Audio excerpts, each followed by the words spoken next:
평안한 마음 되셨습니까? 오늘은 누가복음 13장의 말씀을 통해서 너무 늦기 전에 해야 할 시급한 일이라는 제목으로 함께 은혜를 나누고자 합니다. 오늘 본문 1절부터 9절까지의 말씀을 보면 중요하고도 시급한 일에 대해서 우리에게 말씀하고 있습니다. 그 첫 시작을 그때 마침 몇 사람이 나타났다라는 보고와 함께 시작하고 있습니다. 이 첫 단락은 세 가지의 이야기로 구성되어져 있는데 사람들이 전해준 이야기와 또한 그 이야기에 덧붙인 예수님 자신의 또 다른 사건에 대한 이야기, 그리고 예수님의 비유가 바로 그것입니다. 이 세 이야기는 동일한 주제를 반복적으로 다루고 있는데 앞에 두 사건은 회개의 중요성을, 그리고 뒤에 비유는 회개의 긴급성을 우리에게 말씀하고 있습니다. 그래서 어떻게 보면 이 단락은 12장의 앞단락에서 이미 제시한 이 시대의 징조를 깨닫지 않고 있다라는 지적에 이어서 너희들이 회개해야 된다라는 말씀의 구체적인 신뢰라고도 할 수 있습니다. 그 첫 번째인 1절부터 5절까지의 말씀을 보면 예수님이 말씀하고 있을 때 나타난 사람들은 충격적인 사건을 예수님에게 보고하고 있습니다. 빌라도가 여러 명의 갈릴리 사람들을 잔인하게 죽여 그들의 피를 제물에 섞었다라는 거예요. 이 사건은 빌라도가 얼마나 악한 자인가, 그러므로 빌라도처럼 되지 말자라는 말을 하고 있는 것이 결코 아닙니다. 또한 빌라도에게 저렇게 참혹한 죽음을 당한 사람들이 얼마나 많은 죄를 지었기에 저렇게 죽었을까라는 식의 문제를 다루고 있는 것도 아닙니다. 예수님은 이전에 단도직입적으로 말씀하고 있습니다. 너희는 빌라도에게 죽은 사람들이 다른 갈릴리 사람들보다 죄가 더 있는 줄 아느냐? 아니라 너희도 많이 회개치 아니하면 이와 같이 망하리라 라고 말씀합니다. 여러분, 이러한 해석은 당시 사람들에게 있어서 혁명적인 선언이었습니다. 왜냐하면 그 당시 사람들에게는 남다른 재앙이 온다든지 저주가 있으면 자신의 죄 때문이라고 생각하는 것이 보편적이었기 때문에 그렇습니다. 예수님이 이 사건을 통해 다루고자 하신 궁극적인 목적은 죽은 그들의 죄가 아니라 그 지역에 살면서 죽지 않은 다른 갈릴리 사람들의 죄도 아니라 바로 이 사건에 대한 이야기를 듣고 있는 너희들이라는 거예요. 이 사건을 듣고 있는 바로 우리라는 거예요. 그러므로 이 사건을 통해서 자신들에게 주는 이 시대의 징조에 대하여 밝히 알아야 된다는 거예요. 이것을 더 확실하게 하기 위해서 예수님은 이미 다 알고 있는 유명한 사고를 하나 더 실예로 들고 있습니다. 실로암에서 망대가 무너져 18사람이 치어 죽은 사고를 기록하고 있습니다. 그러나 이 사고에 대한 예수님의 이해, 그리고 이 사고를 여기에 등장시키는 예수님의 의도는 앞의 사건과 동일합니다. 그래서 예수님은 앞에서와 똑같은 말로 결론을 내리고 있어요. 치어 죽은 18사람이 예루살렘에 거한 모든 사람보다 죄가 더 있는 줄 아느냐? 아니라 너희도 만일 회개치 아니하면 다 이와 같이 망하리라 라고 말합니다. 결국 이 말씀을 통해서 우리에게 말씀하고 있는 것은 이 사건을 당한 그 사람들이 아니라 이 사건에 대해 듣고 있는 너희들의 문제라는 거예요. 이 사건을 듣고 있는 너희가 회개해야 된다라는 거예요. 여러분, 우리는 모두 죄인입니다. 회개하지 아니하면 모두가 치명적인 재앙에 직면하게 되어 죽을 수밖에 없는 죄인이라는 것입니다. 너희도 그렇게 망한다라는 거예요. 심판은 반드시 있다라는 거예요. 그렇기 때문에 회개해야 된다라는 것입니다. 이것은 멸망의 여부를 결정짓는 극도로 중요한 문제일 것입니다. 그렇지 않으면 모두가 이와 같이 망한다라는 거예요. 18사람이 망대에 치여 죽은 사건이나 빌라도에게 이게 참혹하게 죽은 이들의 문제가 중요한 것이 아니라 너희도 회개하지 아니하면 이 사람들처럼 한순간에 망할 수 있다는 것을 우리에게 말씀하고 있는 것입니다. 귀한 우리 성도 여러분, 우리에게도 심판이 분명 다가옵니다. 그때가 언제 일런지 우리는 알 수 없으나 분명한 것은 그때가 분명 다가온다라는 것입니다.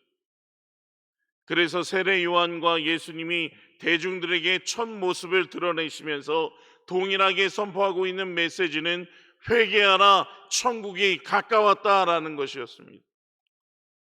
이것을 받아들이지 않는 사람들은 그렇게 망하게 될 것입니다. 그러므로 이것을 보는 눈, 그러므로 이것을 듣는 귀는 복이 있다라고 예수님은 이미 말씀하고 있는 것이죠. 그리고 무화과 나무의 비유인 6절부터 9절까지의 말씀은 이 두 사건을 가지고 회개를 촉구하신 예수님의 마음이 또한 등장하고 있습니다.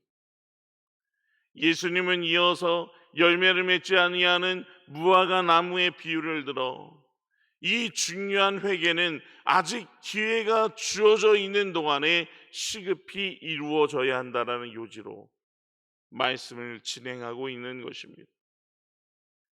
열매를 맺을 충분한 기간과 여건이 주어졌음에도 여전히 열매를 맺지 않고 있는 무화과 나무를 이제 찍어버리려던 주인이 다시 1년의 유예 기간을 더 베풀었다라는 비유입니다. 이 비유는 몇 가지 중요한 메시지를 담고 있습니다. 첫째는 하나님은 회개하지 않는 죄인이라도 당장 심판해 버리는 것을 원하시는 분이 아니라는 것입니다. 그리고 둘째는 그러나 심판은 분명히 있다라는 사실입니다. 다만 그 심판이 보류되고 있을 뿐이요, 그 보류에는 반드시 한계가 있다라는 거예요. 이 한계가 무화과 나무에게는 1년이라는 기간이었습니다.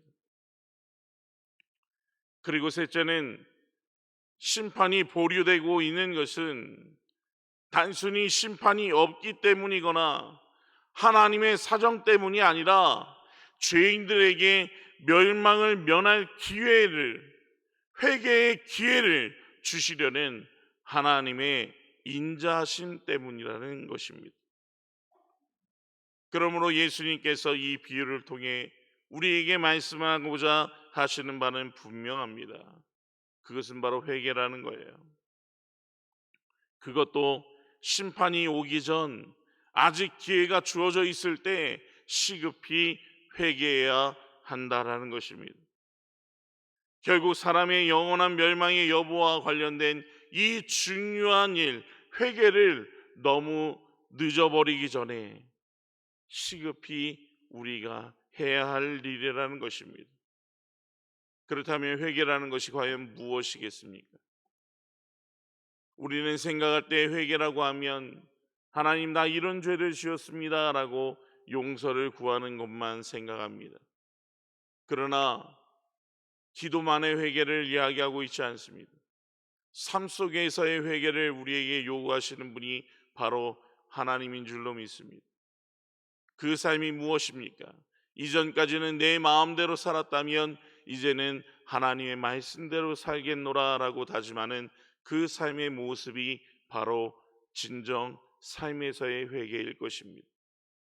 단순히 하나님 나 이런 죄를 지었어요 용서해 주세요 해서 끝나는 것이 아니라 내가 살고 있는 그 삶에서 돌이켜 하나님의 말씀대로 살아가는 삶, 그것이 바로 우리에게 요구되는 하나님의 진정한 회개인 것입니다.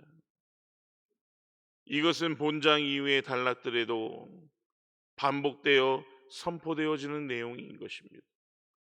귀하 우리 성도 여러분, 우리의 인생에서도 이러한 회개가 일어나기를 주의 이름으로 축원합니다. 또한 10절부터 17절까지의 말씀을 보면 안식일에 회당에서 일어난 사건을 기록하고 있습니다. 예수님께서 안식일에 회당에서 말씀을 가르치고 있었다라는 말로 이야기를 시작하고 있습니다. 예수님이 가르치고 있을 때 거기 한 여인이 있었는데 이 여인이 유난히 관심을 끌고 있었습니다. 이 여자는 귀신이 들려 앓으며 꼬부라져 조금도 펴지 못하는 참혹한 모습으로 18년 동안을 지내온 사람이었습니다. 예수님께서 가르치심을 멈추시고 이 여자를 불러 여자여 내가 내 병에서 놓였다라고 말씀하시며 병으로부터의 자유를 선언하시고 그 여자에게 안수하셨습니다. 그러자 그 여자는 즉각적으로 고침을 받고 병에서 노임을 얻게 되었습니다. 본문은 이 사건을 통해서 제시하고자 하는 것은 예수님께서 회당에서 그것도 안식일에 이 여자를 고치셨다라는 겁니다. 본문은 이 여자가 고침을 받았다라는 사건보다 예수님이 이 여자를 고치심으로 말미암아 야기되는 안식일의 의미와 관련된 문제에 관심과 초점을 맞추고 있습니다. 이미 누가복음 6장 1절부터 11절에 안식일의 주인에 대한 문제를 다루었던 누가가 여기서는 이제 안식일의 의미와 문제를 다루고 있습니다. 예수님께서 이 여자를 고치시자 일어난 반응은 세 종류의 사람들을 통해 나타나고 있습니다. 지속적으로 하나님께 영광을 돌린 고침받은 여인, 그리고 회당장으로 대표되는 모든 반대하는 자들, 그리고 예수님이 하신 이 일을 영광스러운 일로 여긴 그 외에 온 무리들일 것입니다. 예수님께서 이 여자를 병에서 풀어 자유하게 하신 이 사건은 회당장으로 대표되는 예수님의 대적자들과 정면 충돌을 일으켰습니다. 회당장은 격분하며 무리에게 말합니다. 그의 분노는 예수님의 안식일의 병을 고쳤다는 사실에 대한 것입니다. 안식일의 병을 고치심으로 안식일의 율법을 어겼으며 안식일을 더럽혔다라고 말합니다. 하나님의 은혜와 사랑의 구현보다는 자신들의 종교적인 전통이나 고정관념을 앞세우는 모습을 먼저 말하고 있는 것입니다.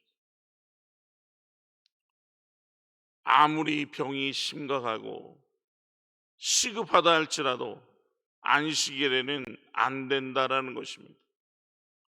예수님은 회당장 자신은 물론 회당장과 같은 생각을 가지고 있는 무리들을 향하여 외식하는 너희들이라고 지적하며 말씀하고 있습니다. 소나 나귀 등 자신들의 가축들이 목마른 것에 대해서는 안식일에도 아무 꺼리낌 없이 풀어내어 물을 먹이면서 그 짐승보다 비교할 수 없이 더 존귀한 존재인 18년 동안이나 사단에 매여 있는 것을 풀어주는 일에 대해서는 전혀 융통성도 자비하심도 없는 안식일의 율법을 요구하는 사람들, 이들을 그래서 외식하는 자들이라 말하고 있습니다. 귀한 우리 성도 여러분, 그런데 오늘 우리의 모습들이 바로 이런 외식하는 자들의 모습은 아닌지 생각해 보아야 할 것입니다. 우리의 예배는 과연 어떠합니까? 때로는 시간이 되었으니까, 날짜가 되었으니까, 또다시 교회에 가야 할 시간이니까 일요일이 됐으니까 또는 나의 직분 때문에 혹 주일을 그렇게 교회당으로 나오고 있지는 않습니까? 진정 나의 예배를 하나님께 드리기 위해 나오는 모습으로 하나님께 나오고 있습니까? 아니면 어쩔 수 없이 해야만 하니까, 그렇게 해야 된다니까 그러한 모습으로 나오고 있지는 않습니까? 귀한 우리 성도 여러분, 안식일에 사람을 고치는 것이 정당하다라고 말하고 있는 예수님, 그리고 그것을 비난하고 있는 회당장과 무리들, 과연 우리는 어떠한 모습으로 예수님 앞에 서길 원하십니까? 진정 우리의 예배가, 또한 우리의 모습이, 우리의 삶이 하나님 보시기에 합당한 모습으로 사람을 살리고 영혼을 살리고 죽어 있는 이들을 깨울 수 있는 그러한 예배와 삶의 모습이 되기를 주의 이름으로 축원합니다. 단순히 껍데기만 남은 신앙, 단순히 형태만 남은 모습들, 그러한 모습이 아닌 영혼을 살릴 수 있고 깨울 수 있는 예배를 오늘 우리가 하나님 앞에 드릴 수 있기를 원합니다. 그리고 22절부터 30절의 말씀을 보면 구원 얻을 자에 대한 질문과 대답을 하고 있습니다. 예수님은 각성 각촌 어디에서든지 말씀을 가르치셨습니다. 그러나 예수님이 일관되게 향하여 가는 최종 목적지는 바로 예루살렘이었습니다. 누가복음 9장 51절에 예수님은 승천하실 기약이 되어 가기 때문에 예루살렘을 향한 여행을 밝힌 누가는 여기에서 다시 한번 이 사실을 확인하고 있습니다. 그리고 이 사실은 33절에서 예수님께서 가야 할 길은 예루살렘을 향하여 가는 것이며 그것은 곧 거기서 죽임을 의미하는 것임을 예수님 자신의 단호한 의지 표명 방식으로 또다시 우리에게 확인시켜주고 있습니다. 누가가 일관되게 예수님이 이 예루살렘을 향한 걸음을 밝히고 있는 의도는 예수님의 예루살렘을 향한 걸음은 단순히 지리적인 이동이 아니라 구속사의 성취를 향하여 가는 구속사적 이동임을 우리에게 깨닫게 하기 위함이더라는 것입니다. 귀한 우리 성도 여러분, 예수님께서 왜 예루살렘으로 향하고 있습니까? 그것은 죄 많고 허물 많은 우리를 또한 우리의 죄로부터 구원하시기 위한 십자가의 죽으심과 부활하심을 위한 사건임을 우리는 기억합니다. 우리는 죽을 수밖에 없었고 앞서 이야기한 바와 같이 망할 수밖에 없는 운명이었습니다. 그런 우리를 버려두지 아니하시고 하나님의 사랑으로 우리를 불러주셨음을 우리는 다시 한 번 더 말씀을 통해 깨닫게 되어집니다. 우리를 하나님의 자녀로 삼으시고 우리의 모든 죄를, 우리의 모든 허물을 용서하여 주신 예수 그리스도의 그 보혈의 은혜를 생각할 때 우리는 진정 삶에서의 회개가 우리 안에서부터 일어나야 할 줄로 믿습니다. 그리고 망해져가는 세상을 보며 안타까워하고 또한 그들의 영혼을 구원하기 위해 힘쓸 수 있는 성도로서의 삶을 살아갈 수 있기를 원합니다. 먼저는 우리 가족들, 우리 자녀들, 또한 많게는 우리 이웃들, 그들의 영혼을 살릴 수 있는 오늘 우리가 되고 그들의 삶도 회개를 통해 이전까지 내 마음대로 내 뜻대로 살아가고 있던 삶에서 하나님의 말씀대로 살아가는 삶으로의 회개가 일어나 망하는 인생이 아니라 살아나는 인생, 천국으로의 인생, 그러한 인생을 함께 살아갈 수 있는 우리 성도님들 또한 우리의 가족들, 우리의 자녀들이 또한 우리의 이웃들이 되기를 주의 이름으로 축원합니다. 사랑이 많으신 하나님 아버지, 참으로 감사합니다. 하나님의 크신 은혜 가운데 오늘을 살아갑니다. 죽을 수밖에 없었고 망할 수밖에 없었던 인생인 우리를 하나님의 자녀로 삼아 주셔서 오늘날까지 평안한 가운데 살아가게 하신 하나님, 참으로 감사합니다. 아버지 하나님, 그 은혜와 사랑에 감사하며 아버지 하나님, 마음을 드리고 삶을 드리는 예배를 하나님께 드릴 수 있기 원합니다. 아버지 하나님, 늘 껍데기와 같은 신앙의 모습이 아니라, 형식적인 모습이 아니라 진정한 나를 드릴 수 있는 예배를 하나님께 드리길 원하고, 또한 영혼을 살리는 예배를 하나님께 드릴 수 있기를 원하오니 하나님, 우리 예배 가운데 항상 함께 동행하여 주시옵소서. 우리의 예배를 받아주시고 우리의 몸과 마음을 받아주시사 하나님, 우리와 함께 하심을 많은 이들에게 또한 선포할 수 있게 하여 주시고 하나님의 살아계심을 우리의 인생을 통해 간증케 하여 주옵소서. 아버지, 오늘도 많은 기도의 제목들을 가지고 이 자리에 모였습니다. 하나님 없이는 살아갈 수 없기에, 하나님 없이는 한시도 아버지 우리가 살아갈 수 없기에 아버지 하나님 앞에 부르짖으며 나아가는 우리 귀한 성도들의 기도를 응답하여 주옵소서. 아버지 하나님, 부족하고 연약한 우리가 이 험악한 세상 가운데 살아갈 유일한 힘은 바로 하나님의 능력뿐임을 아버지 하나님 다시금 깨닫사오니 하나님을 의지하며 나가는 손길들 위에 복의 복을 넣어 주시사 하나님을 믿고 섬기는 자의 삶이 많은 이들보다 다름을, 세상에 있는 사람들보다 다름을 또한 나타낼 수 있도록 인도하여 주옵소서. 아버지 하나님, 이 시간에 또한 귀한 예물을 드리며 아버지 하나님 간절한 기도의 제목들을 내오니 하나님 응답하여 주옵소서.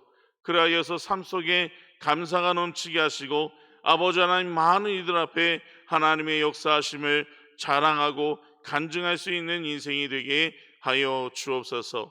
아버지 하나님, 오늘 우리 교회를 주님 인도하여 주셔서 이 세상 가운데 아버지 하나님 구원 방주로서의 역할을 감당하는 아버지 하나님의 능력 있는 교회 되게 하여 주시사 아버지 하나님, 이 지역사회 또한 부산과 나라와 민족과 세계 열방을 변화시키는 능력 있는 교회 되게 하여 주시옵소서. 오늘 또한 만나게 되어질 사람들과 또한 오늘 계획한 모든 계획들 속에 주님 함께하여 주셔서 형통하게 하여 주시고 아버지 하나님, 감사와 찬양의 고백들이 입술에서 끊이지 아니하도록 인도하여 주옵소서. 이 모든 말씀 우리 주 예수 그리스도의 이름으로 기도하옵나이다. 아멘.